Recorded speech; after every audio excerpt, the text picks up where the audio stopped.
केन्द्रापड़ा जिला गरदपुर और मार्साघाई ब्लॉक मध्यस्थल अवस्थित प्रसिद्ध अच्युतानंद महापुरुषंक मालिका वर्णित हरिहर क्षेत्र महाल ठारे घोषयात्रा शेष होईछि।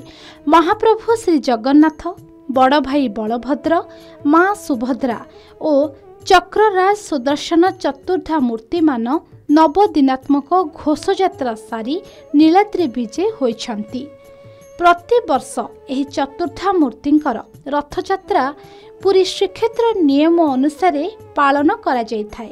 एही हरिहर क्षेत्र रे श्रीक्षेत्र पुरी अनुसार एही ठारे सबु रीतिकांति पालन करा जायथाय। श्रीक्षेत्र अनुसार महाप्रभु तीन ठाकुरंक पई तीनोटी रथ प्रस्तुत करा जाई धाड़ी पहंडी रे आगे चक्रराज सुदर्शन, परे बड़ भाई बलभद्र, माँ सुभद्रा और पछरे महाप्रभु कालिया सान्तों दैतापति सेवायत माने टाहिया लगाई धाड़ी पहंडी रे रथारूढ़ करी रत्नवेदी जन्मवेदी को नहीं थांती।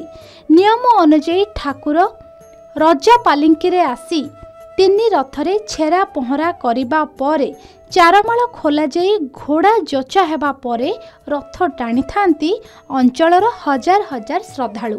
विशेषकर माँ सुभद्रांक देवदलन रथ को महिला माने टाणी थांती। एही तीन रथ को भक्त माने टाणी टाणी चतुर्था मूर्तिंक जन्मवेदी श्री गुंडीचा मंदिर को नहीं थांती।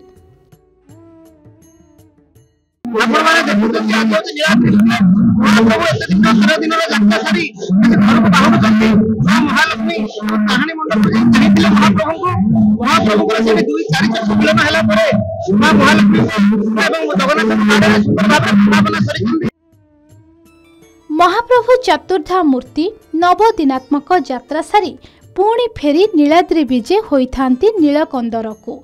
नियम अनुसार रथारूढ़ चतुर्धा मूर्ति मानंकु गोटी पहंडी रे रथरु ओल्हाई नीलकंदर को नहीं थांती।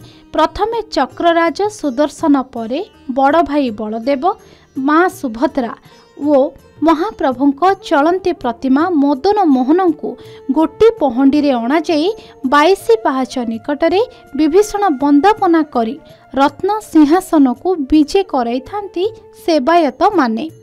परे विश्व नियंता कोटी ओडियार मौड़मणि महाप्रभु श्री जगन्नाथ को नंदीघोष रथरु पहंडी करिथांती सेवक और दैतापति माने।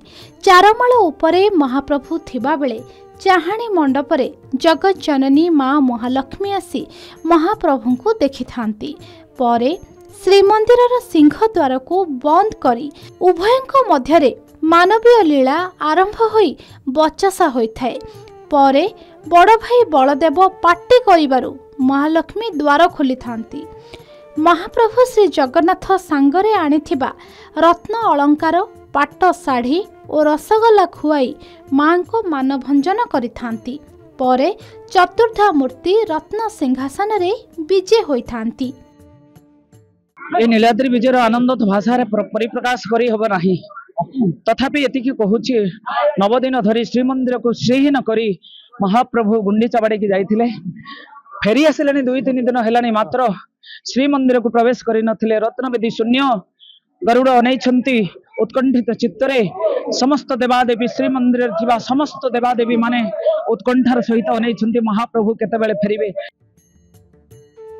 प्रति वर्ष परी एथर मध्य केन्द्रापड़ा जिला गरदपुर और मार्साघाई ब्लॉक रे खूब आडंबर सहकारे पालन हो जाइछि विश्व प्रसिद्ध घोष यात्रा। रथ यात्रारू नीलाद्रि विजे पर्यंत एक सुंदर कहानीटीए जोड़ी होई रहिछि ओडिया संस्कृति और परंपरा सह, जहाँके सारा विश्व पाई एक दृष्टांत। केन्द्रापड़ा मार्साघाईरू सरोज परिडांक रिपोर्ट, के न्यूज ओडिशा।